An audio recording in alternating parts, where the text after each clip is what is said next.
திராவிட முன்னேற்றக் கழகத்தில் மிகப்பெரிய ஒரு பூகம்பமே நடந்திருக்கிறது.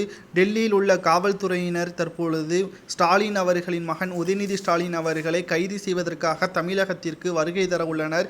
ஏற்கனவே சென்னையில் உயர்நீதிமன்றத்தில் சனாதனத்தை பற்றி பேசியதன் காரணமாக உதயநிதி ஸ்டாலின் மீது வழக்கு பதிவு நிலுவையில் இருக்கக்கூடிய நிலையில் பாஜகவின் பிரமுகர் 2 பேர் டெல்லி நீதிமன்றத்தில் தற்பொழுது வழக்கு பதிவும் செய்திருக்கிறார்கள்.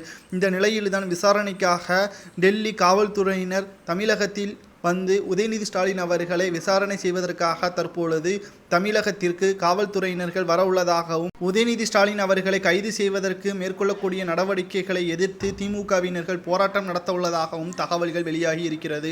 ஒட்டுமொத்த திமுகவினருக்கு அதிர்ச்சி அளிக்கும் விதமாகத்தான் இந்த கைது நடவடிக்கை மேற்கொள்ளப்படுகிறது என்றும் தற்பொழுது அரசியல் வட்டாரங்களில் பேசப்படுகிறது.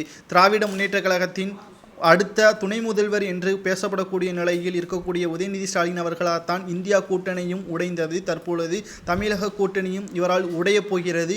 இந்தியா ஒற்றுமையை சீர்குலைக்கும் வகையில் சனாதனத்தை பற்றி பேசியதன் காரணமாகத்தான் இவர் மீது வழக்கு பதிவு பதியப்பட்டிருப்பதும் குறிப்பிடத்தக்கது.